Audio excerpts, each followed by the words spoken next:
Par investēšanu, un ir baigi forši, ka mēs esam tik kuplā pulkā, jo dalīta bēda ir mazāka bēda, ņemot vērā to, kas notiek akciju tirgū šobrīd. Un es nosaucu šo te prezentāciju par to, tā investēšana nav tomēr pastaiga par zaļu pļauju, jo, ja mēs iepriekšējos 2 gados arī ļoti aktīvi runājam par investēšanu un bija ļoti labs cenu kāpums, un tā pirmā pieredze tiem, kas sāka tur 2 gadus atpakaļ, bija pozitīva, tad tiem, kuri sāka šī gada janvārī, februārī, droši vien ir pilnīgs cits viedoklis. Man ļoti labi patika arī Morgana Hausela grāmatā Naudas psiholoģija. Viņš arī bija šo tēmu apskatījis, teica, viedoklis par investēšanu vērtspapīru tirgu mainās atkarībā no tā, kad jūs sākāt investēt vērtspapīru tirgu. Tie, kuri sāka iepriekšējā finanšu tirgus krīzes laikā, domā, ka tas bija pavisam slikti, tad, kad tur krīzē bija pavisam cenas nokritušas, cilvēki teica, ok, īstenībā investēt ir forši, jo pēc tam bija kāpums. Un tāpat arī šogad, ja, piemēram, kāds sāka investēt janvārī, februārī, tad šīs nedēļas un šī mēneša kritumi ir diezgan sāpīgi, bet tie, kas ir ilgāk tirgū, tie droši vien ir piedzīvojuši nevienu kritumu un varbūt jūtas nedaudz labāk, kaut nākot tāpat paredzēt nav lemts. Es atjaunoju šorīt situāciju, kāda viņa izskatās S&P 500 indeksam. Ja, tad mēs 19. februārī bijām sasnieguši jaunu rekordu, 6144 punkti, un vakar tirgus noslēdzās 4900, kas ir salīdzinoši neilgā laikā vērtības zaudējums par gandrīz 20%. Tā ir tāda bilde, kur mēs redzam kopš februāra attīstību, bet īstenībā tie, kuri seko, ko nevajadzētu lielākai daļai darīt, tie, ko seko ikdienā līdzi, svārstības ir vēl dramatiskākas. Ja mēs paskatāmies šāda tipa grafiku, saucamais sveču tipa grafiks, tad viens stabiņš ir 5 minūtes. Tātad piekdien tirgus noslēdzās pagājušā nedēļā pie 5000 punktu atzīmes. Cilvēki pa brīvdienām padomāja, tomēr tarifi nebūs labi. Pirmdien sākās ar 4,5, gandrīz 5% kritumu. Un tad parādījās sociālos kaut kur, ka Trumps tarifs atliekot uz 90 dienām. Hops, 8,5% kāpums, tas ir triljonos mērām tirgus vērtības izmaiņa. Un tad izrādījās, nē, tas ir fake news, jeb maldinoša informācija, sekoja 5,6% kritums. Un tas viss notika dienas pirmajā stundā. Ja? Tad mēs runājam par ienesīgumu vērtspapīru tirgu ilgākā termiņā, teiksim, gadi 10, 15, 20, kad tur vidēji būs 7, 8, 9%. Mēs redzam, 8% varēja nopelnīt pusstundā. Kurš zināja, ka šeit jāpērk, un kurš zināja, ka pēc tam šeit jāpārdod, droši vien retais. Līdz ar to sekot šādām svārstībām ir ļoti stresaini, un šādos te turbulenču brīžos labāk ir nesakot tirgumu līdzi. Jā, kā man kolēģi teica, pastāsti, kā šo izturēt, tad es viņam ar to atbildēju šādi. Jā, tā nav reklāma. Jo īstenībā jau nav nekādas tādas receptes, kā šo visu izturēt, jo patiesībā vēsture rāda, ka tirgus vienmēr atkopjās. Pietiekoši liela nauda un liela spēki ir šajā ekonomikā, un neviens nav ieinteresēts radīt tādu krīzi, ka visi zaudē naudu. Ja? Skaidrs, ka tā arogance un mēģinājumi pasaulē parādīt, kā jābūt un kā būs ar tirdzniecību, tur ir. Vēl pirms stundas, man liekas, ķīnieši uzlika atpakaļ arī amerikāņiem pretī 80% tarifs jautājums. Es jau teiktu, es nebūtu pārsteigts, ja pēc pusstundas vai stundas Trumps pretī uzliks vēl 50% tarifs Ķīnai. Šitais aiziet kaut kādā, it kā nekontrolētā pasākumā, grūti pateikt, kā tas viss beigsies. Jā, pie vainas ir šie te paši tarifi. Ja mēs paskatāmies uz virsrakstiem, kādi pēdējā laikā ir bijuši, viss ir tikai par tarifiem. Inflation Day, Rather than Liberation Day, tad ir it kā būšot pārunas, arī pretrunīga informācija. Trumps saka, nē, viss es neatkāpšos, ik pa laikam tomēr dzirdam, ka ir brauc ciemos pie viņa runāt. Tad ir, protams, akciju cenu kritums, un daži satraucās to, ka iPhone $2300 maksāšot tagad pēc tarifiem, tā kā, katram savu sāpe. Un tad, protams, pagājušās nedēļas hits, jeb populārākā vieta, neviens nav drošībā, pat pingvīni konkrēti. Man liekas, visi tagad zina, ka tā sala kaut kur tur pie Antarktīdas pieder Austrālijai, un arī viņiem ir uzlikti tarifi. Skaidrs, ka tie tarifi, balstoties no iepriekšējā perioda, tiek likti tā, lai nevienā valstī nebūtu tāda iespēja, ka, ja mēs nesūtam pa taisnot, sūtīsim caur šo valsti, un tad tur kaut kā ietaupīsim. Tāpēc ir uzlikts visiem 10% un skatīsies, kā iet uz priekšu. Nu, un kā justies šajā laikā? Es, man liekas, arī iepriekšējā reizē rādīšu un parasti izmanto šo prezentāciju, kas ir plučika emocija aplis. Es saku, ja jūs neesat gatavi piedzīvot visu šīs emocijas, tad neinvestējiet, jo investējot jūs dabūsiet izjust pilnīgi visu. Un tas ir jūsu ziņā, kā uztvert notiekošo tirgu, vai atrasties šajā daļā, kur ir niknums, riebjās, bēdas, pārsteigums, bailes, tātad cenas gāžās, viss ir slikti, būs vēl sliktāk.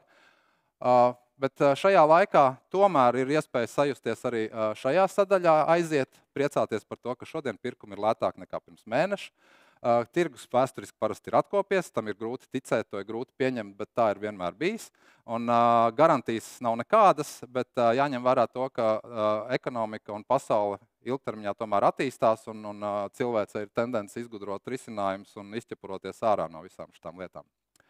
Es ļoti bieži runāju par S&P 500 indeksu, kāpēc es viņu izmantoju. Ja mēs paņemam pēdējos 25 gadus, tur Nasdaqs ir uzkāpis ar visu to, ka mēs tam runājam par kaut kādu kritumu pēdējās nedēļās, tad Nasdaqam ir plus 275%, S&P 239 plusā, Vācija 191, un tad tur ir visi pārējie, kas ir no plus 14 Hongkonga līdz plus 69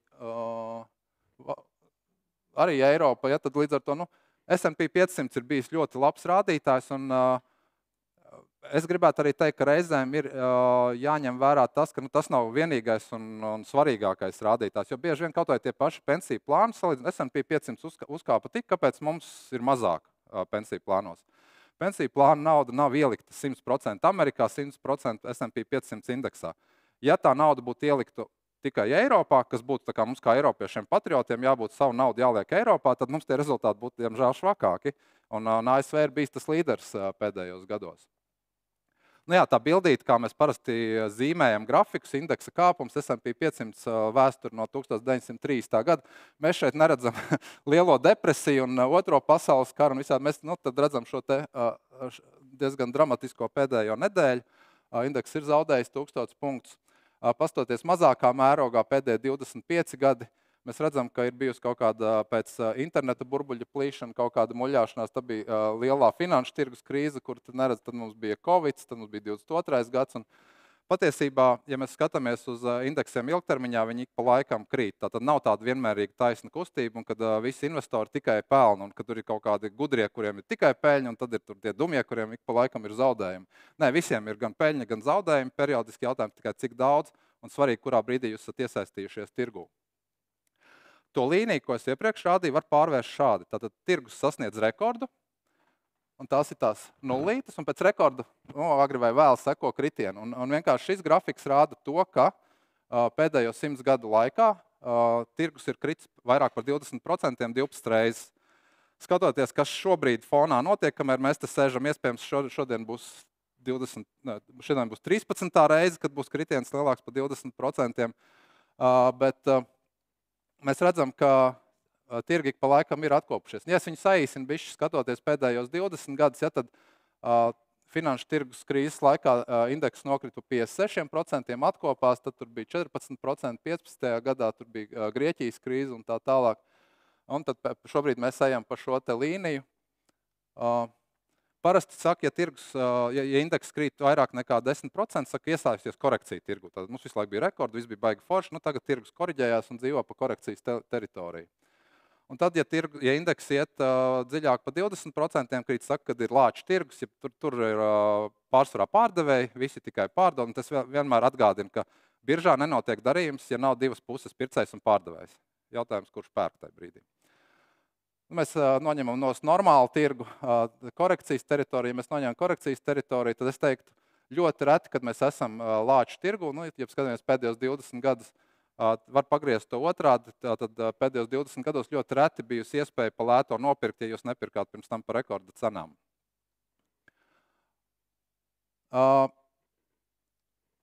Viena no lietām, ko parasti saka, pieņemsim, es nopirku šeit akcijas, visu naudu iztērēju, vairāk nav, cik ilgi jāgaida. Tad, protams, mēs izsēžam šito un tad skatāmies, cik gadi pagājuši.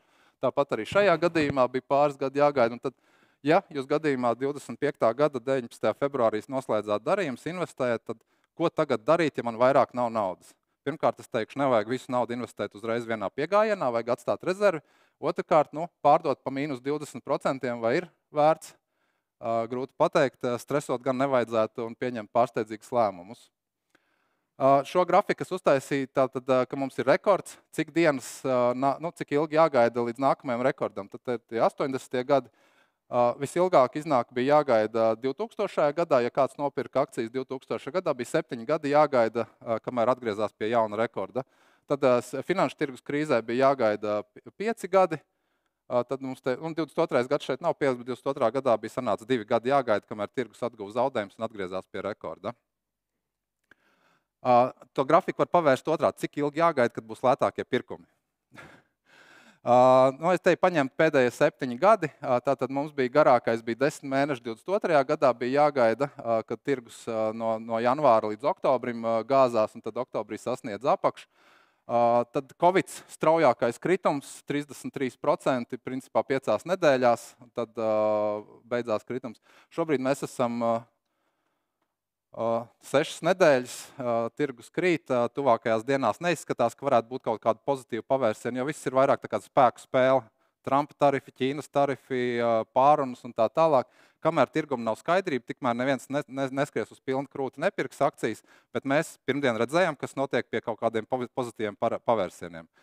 Tas tā kā ķert krītošu nazi, protams, viss reversējās, līdz ar to, man liekas, ir jāpagaida, kad ir lielāka skaidrība, tad var, teiksim, sākt domāt par kaut kādām agresīvākām investīcijām. Un citreiz, ja mēs skatāmies no tāda pircēja puses, es saku, ka mums ir sezonas atlaides ik pa laikam ilgtermiņa investīcijām, jo, protams, arī ir svarīgs laiks. Ja jums naudu vajag rīt, teorētiski nevajadzēja sēdēt akciju tirgu. Ja naudu vajag nākamgad, aiznākamgad, tad, protams, ir iespēja atgūties. Un tie lielie kritumi, kas iet pāri pa 20%, tas tā kā tāda melnās piekdienas izpārdošana, diemžēl problēma ekonomikā ir tā, ka visiem vajag naudu, tad visiem vajag naudu un nav brīvas naudas, ko investēt. Līdz ar to tāda kaut kāda rezervīta pašiem lētākajiem pirkumiem ir vēlams pieglabāt. Tā, kas man tālāk ir? Jā, un tad, kas notiek, ja mēs esam investējuši par rekorda cenām, kāda ir tā stratēģija, kā varētu ātrāk tikt no tās bedres ārā. Es paņēmu kā piemēru 8. gada finanšu tirgus krīzi. Pieņemsim, mēs 8. gadā investējām, vienu pirkumu izdarījām un neko vairāk nedarījām. Mums bija jāgaida 5 gadi, lai atgrieztos pie rekorda. Un tad es mēģināju zīmēt tā, kas būtu, ja es katra mēneša beigās investētu vienādu summu šajā te pašā indeksā, un tad indeks krīt, es turpinu pirkt ar vien lētāk katru mēnesi. Februārī 9. gadā indeks bija nogāzies pa 52%, bet tā kā katrs pirkums arī katru mēnesi bija ar vien lētāks, zaudējumi portfelī būtu bijuši 36%. Indeks atkopjās, tajā reizē jau novembrī, indeks vēl bija mīnus 30%, investīcijas jau bija plus 1,5%. Tāpēc, ka pirkumi bija gan pa dārgo, gan pa lēto, vidējā cena uzlabojās, un mēs ātri tiekam ārā no šīs situācijas. Indeks atkopās 13. gada martā, kad indeks bija plus 1%, ja mēs skatāmies 5 gadu periodu, savukārt regulārās investīcijas jau deva 32% atdevu. Tas nav garantēts variants šitā ātri atgūties vienmēr, bet ja jūs turpinat veikt regulārās investīcijas, vai tas ir indeksu fonds, jeb cits fonds, un to darat regulāri, nestresojat, nemūkat prom no tirgus, tad, kad jau ir pazaudēti 10, 20 vai 50 ir bijis reizi, tur bija 50, jā. Tad ar vienu pirkumu skaidrs, ka iespēja risks pazaudēt ir lielāks nekā regulāriem pirkumiem, arī pērkotāji skaitā, tad, kad tirgus situācija ir nelabvēlīga. Un tad par tiem sadalījumiem, ja mēs runājam, tad viens no principiem ir, tad, ja jums ir garš investīciju periods, jūs varat atļauties riskēt vairāk, varat atļauties pazaudēt naudu un atpelnīt atpakaļ. Savukārt, ja jūs plānojat, 3-6 mēnešu laikā ņemt līzingu vai ņemt hipotekāro kredītu un pirmās iemaksas naudu, liekat akciju tirgū, tā nevajadzētu darīt. Tādu naudu labāk ir, ielikt depozītā, krājkontā vai bišķīt riskantāk būt obligācijās. Līdz ar to portfeļu sadalījums, tad, kad ir daudz laika, var riskēt, tad, kad ir mazāks termiņš, tad, protams, lielāko daļu ir vēlams turēt drošākos instrumentos. Un vēl viena lieta - diversifikācija. Nelieciet visus solis vienā grozā un visus grozus nekraujat vienā lidmašīnā. Man patīk šī bilde no viena ETF fonda, kur ir salikts tā kā rādīts droši vien gaļas veikalā, kā mēs izvēlamies.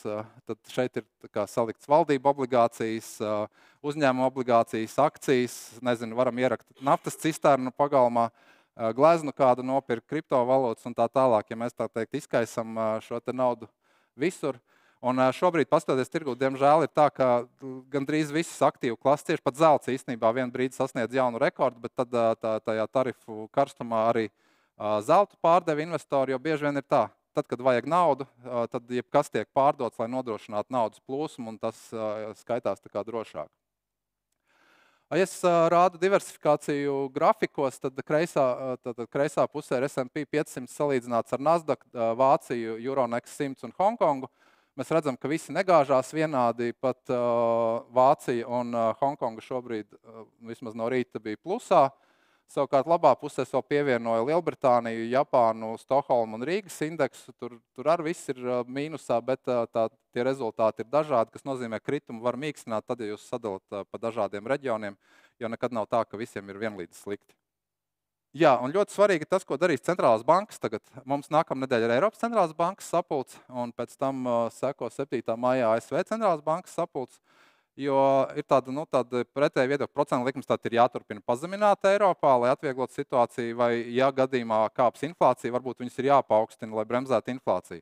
Un ar inflāciju arī nav tik viennozīmīgi. Skaidrs, ka ja ASV uzliek tarifus, tur ASV inflācija šaus augšā, jo viss cels cenas, bet tad ir jautājums tie, kas jau ir paziņojuši, ka viņi savu preču eksportu uz ASV bremzēs, kur tās preces paliks. Ja tās preces paliks ārpus ASV citos reģionos, tad tur būs liela cīņa un kaut kā no tām precēm jātiek vaļā. Tur iespējams arī varbūt kaut kāda deflācijas spiediens, un tu pa lētu ātrāk pārdot un tikt vaļā.